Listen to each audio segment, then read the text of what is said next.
These scrapbooks from a private collection date back to the 1880s.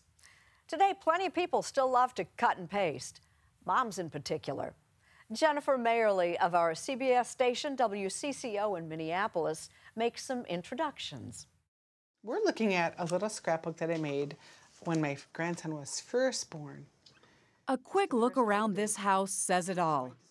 Family means everything. Family supports each other. You know, we always have a saying at our house that we're all on the same team together.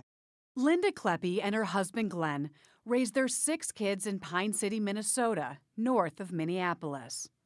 I don't want them to forget the little details of growing up in a small town, of growing up in a large family.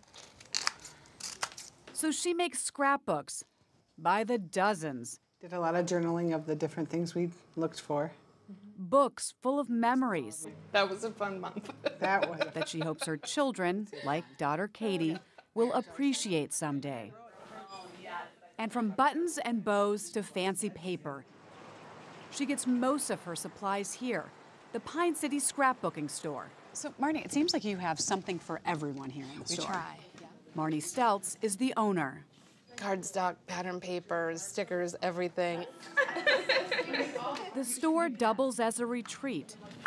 It's a place where women, moms for the most part, can even stay overnight and scrapbook.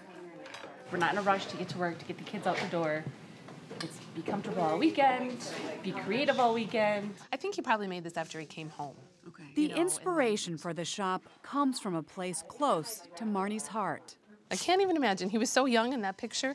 A gift from her father before he passed away, his World War II scrapbook. I'm so glad he wrote around all of them so you would know who was who, and that's him there. It's a personal history, a snapshot of time gone by. Part photo album, part journal. Scrapbooks date back to the 1800s. And even Thomas Jefferson kept scrapbooks. Ellen Gruber Garvey is the author of A History of Scrapbooking in America. This is an early 19th century scrapbook. This fellow was... She says it all started with newspaper clippings. The press was full of valuable information that was just disappearing, and it was only through making scrapbooks that you would ever be able to find it again. It was our modern-day Google. Yes, exactly, exactly. One of our most notable scrapbookers?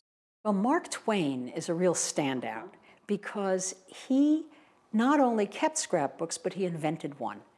The author and humorist patented a self-pasting scrapbook in the 1870s.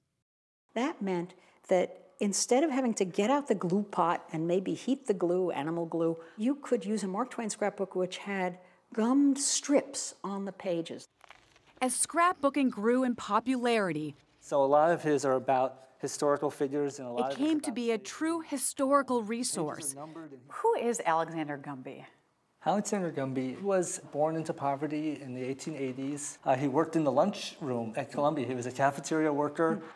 Gumby's collection of almost 300 scrapbooks, which he donated to New York's Columbia University, documents what it was to be African American in the early 20th century. He called this project the Unwritten History. Ty Jones is manuscript curator. He was known as Mr. Scrapbook by the 1920s. So they would say that you didn't know Harlem, you hadn't experienced Harlem until you had come to his studio and seen his material. His scrapbooks meticulously depict the lives of notables like poet Langston Hughes and abolitionist Frederick Douglass. Many of these will be the only remaining document we have, or the only remaining copy of a newspaper article. So absolutely, these are used by scholars all the time. As are the scrapbooks of some of the women of those times who defiantly struggled to make their voices heard. Women's rights activists, they were acting in public, they were speaking in public, they were out there on the platform, and they weren't supposed to be. So they had to keep track of how people paid attention to them. What did people write about them? Of course, in these digital days, it's easy to see scrapbooks as a quaint affectation of a time past, but not to everyone. I would like to pass down a legacy of, you know, here's what our family did, here's how we cared about each other, here's how we grew up together. We read over the scrapbook maker's shoulders as we look at their scrapbooks. We understand what mattered to them, why they saved it. Or we guess at why they saved it. And that digging and guessing is such a wonderful and exciting process. It's a gift. It's a gift, yeah.